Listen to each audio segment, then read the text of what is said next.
ये सीएम योगी आदित्यनाथ की तस्वीरें आप देखिए। इस वक्त प्रदेश के मुखिया योगी आदित्यनाथ आप देख पा रहे तस्वीरों में अपने मताधिकार का प्रयोग करने के लिए पहुंचे हुए हैं गोरखपुर के मतदान केंद्र में। इस वक्त सीएम योगी की तस्वीर देखिए।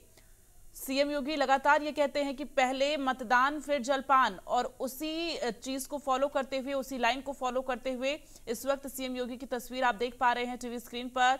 सबसे पहले इंडिया न्यूज आप तक ये तस्वीर पहुंचा रहा है। सीएम योगी आदित्यनाथ इस वक्त अपने मताधिकार का प्रयोग करने के लिए पोलिंग बूथ पर पहुंचे हुए हैं, जहां पर देखिए किस तरह से तमाम जो रूल्स हैं उन्हें फॉलो करते हुए सीएम योगी आदित्यनाथ अपने मताधिकार का प्रयोग करने के लिए इस वक्त नजर आ रहे हैं।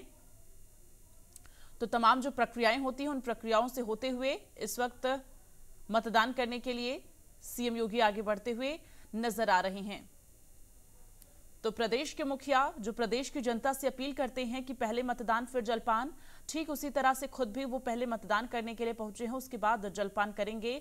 तो आपको बता दें सुबह 7 बजे का वक्त जो है वो रखा गया है वोटिंग के लिए। 7 बजे से जैसे वोटिंग शुरू हुई तो सबसे पहले तस्वीर देखिए सीएम योगी की आप देख पा रहे हैं। इस वक्त पोलिंग बूथ पर सीएम योगी नजर आ रहे हैं और मताधिकार का प्रयोग करने के लिए अब आप सीधे देखिए इस वक्त सीएम योगी आदित्यनाथ मतदान करते हुए इस वक्त तस्वीरों में नजर आ रहे हैं। तो इस वक्त सीएम योगी मतदान करते हुए साफ तौर पर नजर आ रहे हैं। प्रदेश के मुखिया योगी आदित्यनाथ के द्वारा मताधिकार का प्रयोग किया जा रहा है और उससे पहले सीएम योगी ने प्रदेश की जनता से भी अपील की है कि आप अपने मताधिकार का प्रयोग जरूर करें, क्योंकि अपने मताधिकार का प्रयोग करना, अपने पसंद की सरकार बनाना बेहद जरूरी है, हर नागरिक का फर्ज है। और देखिए ये मतदान कर चुके हैं सीएम योगी।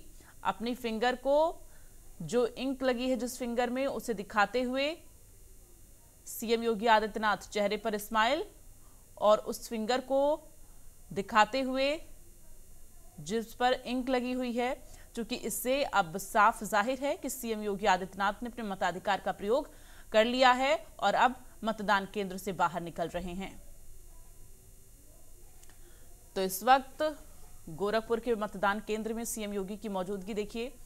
मतदान करने के बाद बाहर निकल चुके हैं तमाम लोग वहां पर जो मौजूद हैं। सुरक्षा के चाक चौबंद इंतजाम किए गए हैं। तो सीएम योगी आदित्यनाथ अपने मताधिकार का प्रयोग करने के बाद बाहर निकले हैं और अब जलपान होगा, क्योंकि सीएम योगी हमेशा से अपील करते हैं कि पहले मतदान फिर जलपान। लोकतंत्र का ये महापर्व है और इस महापर्व की जो है भागीदारी सुनिश्चित करें अपनी, और इसके साथ ही पहले मतदान करें फिर जलपान करें। तो ये मतदान केंद्र से बाहर निकल चुके हैं सीएम योगी आदित्यनाथ। सीधी तस्वीरें आपको ये गोरखपुर से हम दिखा रहे हैं, जहां पर उन्होंने अपने मताधिकार का प्रयोग किया है। तो सीएम योगी ने मतदान किया है और इसके साथ ही अब लोगों का अभिवादन, जो वहां पर लोग हैं, और साथ ही देखिए इंक लगी हुई फिंगर को भी वो लगातार जो है बेहद खुशी के साथ दिखाते हुए, गर्व के साथ दिखाते हुए नजर आ रहे हैं। चूंकि लोकतंत्र के इस महापर्व में जो जनता की भागीदारी है वो एक गौरवमयी पल होता है। चूंकि अगर हम वोट डालते हैं और देश की सरकार चुनते हैं तो ये हर एक नागरिक के लिए गौरवमय समय होता है और इसलिए अपने मताधिकार का प्रयोग जरूर करना चाहिए।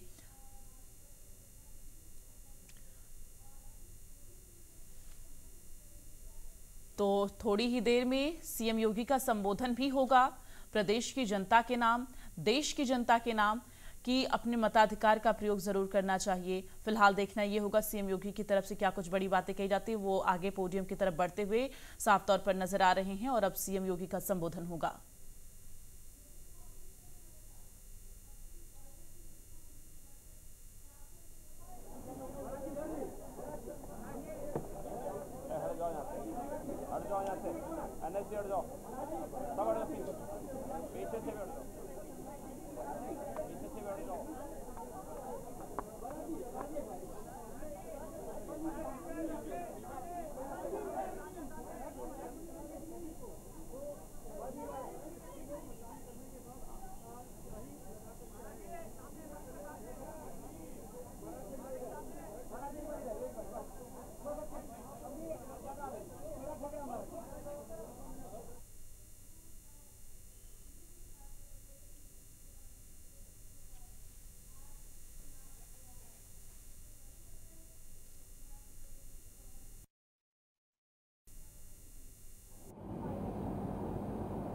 मित्रों,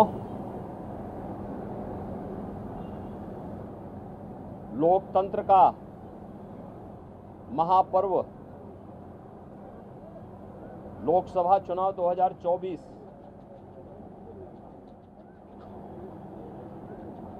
अंतिम चरण का चुनाव आज देश के 8 राज्यों के 57 सीटों पर हो रहा है, जिसमें उत्तर प्रदेश की 13 सीटों पर भी आज पूर्वी उत्तर प्रदेश में मतदान हो रहा है। पिछले 2.5 महीने से अधिक समय से जो देश के अंदर आम जन की आकांक्षाओं को पूरा करने के लिए जनता जनार्दन की जो अपेक्षा थी, उसके अनुरूप विभिन्न राजनीतिक दलों ने जनता जनार्दन के सामने अपने अपने मुद्दे रखे, अपनी सरकारों के समय के कार्य और कारनामों को रखे। आज अंतिम चरण में 8 राज्यों के 57 सीटों पर मतदान हो रहा है। उत्तर प्रदेश की भी इन 13 सीटों पर, जो हमारी पूर्वी उत्तर प्रदेश में महाराजगंज, गोरखपुर, कुशीनगर, देवरिया, सलेमपुर, बलिया, घोसी, गाजीपुर, वाराणसी, चंदौली, मिर्जापुर, रावड़सगंज, ये सभी सीट्स हैं। इन सब पे इलेक्शन प्रारंभ हो चुका है। मौसम की विपरीत परिस्थितियों के बावजूद भी मतदाताओं ने जो उत्साह दिखाया है, मैं सबसे पहले उन सभी मतदाताओं के प्रति हृदय से आभार व्यक्त करता हूं, जिन्होंने लोकतंत्र के प्रति अपनी आस्था को व्यक्त करते हुए भीषण गर्मी में, टेम्परेचर इस समय 50 डिग्री के आसपास जा रहा है, जो संभवतः कई वर्षों के बाद और कई दशकों के बाद इस प्रकार की स्थिति हम सबको देखने को मिल रही है। लेकिन इस सब के बावजूद भी जनता का उत्साह कम नहीं है, बल्कि वह और भी मजबूती के साथ देश के अंदर नई सरकार गठन करने के लिए सरकारों के कार्यों का, कुछ सरकारों के कारनामों का अवलोकन करते हुए आज उसका मूल्यांकन कर रही है और उसके अनुसार मतदान भी कर रही है। हमारा मानना है कि देश के अंदर जो समर्थन प्राप्त हो रहा है, उसको ध्यान में रखते हुए हम कह सकते हैं कि 4 जून को जब जनता जनार्दन का फैसला आएगा, तो देश के अंदर आत्मनिर्भर और विकसित भारत के लिए विरासत भी और विकास भी, गरीबों के प्रति संवेदना भी, युवा पीढ़ी के उज्जवल भविष्य, जिन लोगों ने और जिन पार्टियों ने, जिन सरकारों ने काम किया है, उसको पूरा आशीर्वाद प्राप्त हो रहा है और जनता को सुखद अनुभूति होगी, देश को सुखद अनुभूति होगी कि मोदी जी एक बार फिर से प्रचंड बहुमत के साथ सरकार बनाएंगे। उत्तर प्रदेश इसमें अपनी भूमिका का निर्वहन करेगा पूरी मजबूती के साथ। 10 वर्ष में बदलते हुए भारत को 7 वर्ष में डबल इंजन सरकार के द्वारा एक नए उत्तर प्रदेश का दर्शन कराया है, जिसमें सुरक्षा और विरासत के साथ साथ विकास के एक नए युग में उत्तर प्रदेश ने प्रवेश किया है। यह एक सुखद अनुभूति उत्तर प्रदेश वासियों के लिए, यहाँ के युवाओं के लिए, यहाँ के किसानों के लिए, यहाँ की बहनों और माताओं के लिए, बेटियों के लिए, व्यापारियों के लिए, समाज के प्रत्येक तबके के लिए सबका साथ और सबके विकास की भावना के साथ मोदी जी के नेतृत्व में जो कार्य हुआ है, मुझे लगता है कि जनता जनार्दन का वह आशीर्वाद मोदी जी को, भारतीय जनता पार्टी को पूरे देश के अंदर प्राप्त हुआ है, हो रहा है। और आज 7वें चरण में भी पूरे देश के अंदर जो उत्साह देखने को मिल रहा है। अभी प्रातःकाल मौसम बहुत सुहावना है। इस सुहावने मौसम का आनंद लेकर के मैं मतदाताओं से अपील करूंगा कि हमें अब जाति, मत और मजहब से ऊपर उठ करके अपने देश के उज्जवल भविष्य के लिए एक आत्मनिर्भर और विकसित भारत की जिस संकल्पना को मोदी जी ने आजादी के अमृत महोत्सव वर्ष में देशवासियों को दिया है, उसको साकार करने का समय आ गया है, जिससे भारत आज जो देश की सबसे बड़ी, दुनिया की सबसे बड़ी उभरती हुई अर्थव्यवस्था है, यह आगामी 3 वर्ष में दुनिया की तीसरी बड़ी अर्थव्यवस्था 2047 तक भारत को दुनिया के विकसित देशों की श्रेणी में खड़ा करके हर एक नागरिक के जीवन में खुशहाली लाने के लिए कार्य किया जा सके। जनता जनार्दन का आशीर्वाद इस दृष्टि आज भारतीय जनता पार्टी को प्राप्त हो रहा है और हमें पूरा विश्वास है कि 4 जून को फिर एक बार मोदी सरकार प्रचंड बहुमत के साथ आकर के आत्मनिर्भर विकसित भारत की संकल्पना को साकार करने का कार्य करेगी। देखिए, प्रधानमंत्री जी ने अपने 2.5-3 महीने के व्यस्त दिनचर्या में से कुछ समय, यद्यपि उनका पूरा जीवन भारत माता के लिए समर्पित है, बिना रुके, बिना डिगे, बिना झुके उन्होंने 10 वर्षों से भारत की सेवा की है और देश के हित को सर्वोपरि मानते हुए दुनिया के अंदर भारत का सम्मान बढ़ाया है। मोदी जी की यह आराधना एक आध्यात्मिक आराधना, यह आध्यात्मिक आराधना राष्ट्र आराधना है। भारत माता के इस चरणों में वह एक आराधना है जो राष्ट्र को समर्पित है, भारत की 140 करोड़ जनता की, जनार्दन की सेवा के लिए, उनके उज्जवल भविष्य के लिए समर्पित है। और ये भारत की परंपरा है। जो लोग भोग में लिप्त हैं, भ्रष्टाचार में लिप्त हैं, अनाचार दुराचार में लिप्त हैं, वे लोग आध्यात्मिक आराधना के महत्व को नहीं समझ सकते। आध्यात्मिक आराधना को समझने के लिए भारत और भारत जैसा मन चाहिए। भारत की सनातन मूल्यों और आदर्शों के प्रति निष्ठा का भाव चाहिए। जिनके मन में भारत के प्रति आस्था का भाव नहीं है, भारत के सनातन मूल्यों और आदर्शों की ध्वजियां उड़ाना जिन्होंने अपने जीवन का उद्देश्य समझ लिया था और जिनके कारनामों से जनता उनको बार बार ठुकराई है, वे लोग मोदी जी के इस ध्यान साधना और इस राष्ट्र आराधना का मखौल भले ही उड़ा सकते हैं, लेकिन जनता जनार्दन अपने नेता के समर्थन में और उनके पूरे कार्यक्रमों के साथ पूरे समर्पित भाव के साथ जुड़ी हुई है। और जनता जनार्दन का पूरा आशीर्वाद, पूरा स्नेह मोदी जी के साथ में है।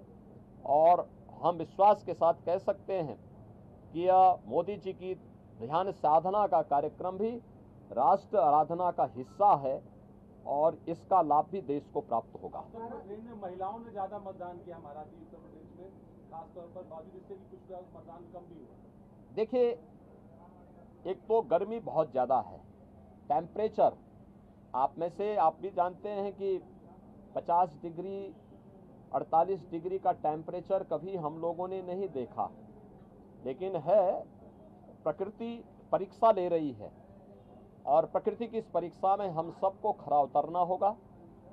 जनता जनार्दन को अपने आप को साबित करना होगा कि अग्नि परीक्षा के इस दौर में हम लोकतंत्र को और पुष्ट करेंगे, मजबूत करेंगे। और स्वाभाविक रूप से आधी आबादी नारी शक्ति वंदन अधिनियम देश की पहली संसद में मोदी जी ने पास किया। बेटी बचाओ बेटी पढ़ाओ और मातृवंदना योजना से लेकर के नारी शक्ति वंदन अधिनियम और बेटियों की सुरक्षा से लेकर के समृद्धि तक के जो कार्यक्रम चले हैं, आधी आबादी का पूरा आशीर्वाद मोदी जी के साथ में है और हम विश्वास के साथ कह सकते हैं कि ये जो मत प्रतिशत आधी आबादी का, महिलाओं का खासतौर पर बढ़ा है, यह 100% मोदी जी के पक्ष में गया है। महाराज जी को कुछ संदेश देंगे? हाँ, मैं युवा मतदाताओं से कहूंगा कि नया भारत जो इंफ्रास्ट्रक्चर से युक्त है, सम्मान प्राप्त कर रहा है, सुरक्षा का एक बेहतर माहौल जिसने दुनिया के अंदर बनाया है, यह उनके उज्जवल भविष्य के लिए है। मोदी जी की इस परिकल्पना में उन्हें आगे आकर के बढ़ चढ़ करके भाग लेना चाहिए, लोकतंत्र को और मजबूत करना चाहिए। जो लोग अपनी हार से पस्त होकर के गुमराह करने का प्रयास कर रहे हैं, मुझे लगता है कि उनके बहकावे में न आए, मतदान करें। उज्जवल भविष्य के लिए, उज्जवल भारत, आत्मनिर्भर भारत में ही हम सब का भविष्य है, युवाओं का, अन्नदाता किसानों का, महिलाओं का, समाज के प्रत्येक व्यक्ति का। और मोदी जी ने तो 4 जातियां देश के अंदर कही। उन्होंने कहा देश के अंदर केवल 4 ही जाति है, उसमें से एक युवा है, एक महिला है, एक गरीब है, एक अन्नदाता है। इन 4 वर्ग को प्रतिनिधित्व करने के लिए मोदी जी ने देश के अंदर जो कार्य किए हैं उसको ध्यान में रखते हुए जनता जनार्दन उनको अपना पूरा आशीर्वाद दीजिए। धन्यवाद। INDI जो अलायंस है, आज वो एक रिव्यू मीटिंग कर रहा है। रिजल्ट्स आने से पहले आज पूरे दल बैठेंगे और साझा बातचीत करेंगे। ये वे अंतिम बार बैठेंगे, क्योंकि 4 के बाद ये जितने दल हैं उतने उसमें फाड़ होने वाले हैं। दोनों एक दूसरे के ऊपर दोषारोपण करेंगे, एक दूसरे को गाली देंगे। अच्छा है उससे पहले एक बार ठंडाई पी लें, जिससे गाली गलौज कम हो। महाराज जी, अखिलेश यादव ने ट्वीट किया है और कहा है कि वोटर जो है सतर्क रहे, धांधली का आरोप लगाया। देखिए, दोषारोपण किसी पे तो करना ही है। जिनको प्रदेश में 80 सीटों पर चुनाव लड़ने के लिए वोट जो है कैंडिडेट नहीं मिले, तो आज किसी पे तो लगाना था। ईवीएम पे यानी ईवीएम पे दोषारोपण करते करते थक चुके हैं। अब वह इस प्रकार का आरोप लगा रहे हैं। अरे यही प्रदेश है, लोकतंत्र का ऐसा माहौल मत उड़ाओ। यही प्रदेश है। कौन नहीं जानता है कि इनका लोकतंत्र में कोई निष्ठा नहीं है। ये हल्ला बोल के माध्यम से अराजकता पैदा करने वाले लोग हैं। माफिया सरगनाओं को, अराजक तत्वों को और आतंकवादियों को अपने गले का हार बनाने वाले लोग हैं। और ये लोग इस प्रकार की बातें करते हैं, बड़ी हास्यास्पद बातें होती है। चुनाव निष्पक्ष हैं। भारत निर्वाचन आयोग पूरी निष्पक्षता के साथ इलेक्शन करवा रहा है और इलेक्शन पूरी व्यवस्था भारत निर्वाचन आयोग के मार्गदर्शन और नेतृत्व में पूरे देश के अंदर चल रही है, प्रदेश में भी चल रही है। भारत निर्वाचन आयोग जहां पे कहीं भी कोई शिकायत मिलती है त्वरित एक्शन लेकर के कार्रवाई भी करती है। लेकिन समाजवादी पार्टी की चूंकि लोकतंत्र में निष्ठा नहीं है, बाबा साहब भीमराव अंबेडकर और उनके द्वारा बनाए गए संविधान का हमेशा इन्होंने अपमान किया है। दुर्दांत माफिया और आतंकवादियों को शागिर्द वाले लोग, इनसे लोकतंत्र की बात, इनके मुंह से ईमानदारी की बात, इनके मुंह से कोई कार्य शुचितापूर्ण तरीके से हो जाए, ये बहुत हास्यास्पद लगती है। और इसलिए जैसी करनी वैसी भरनी।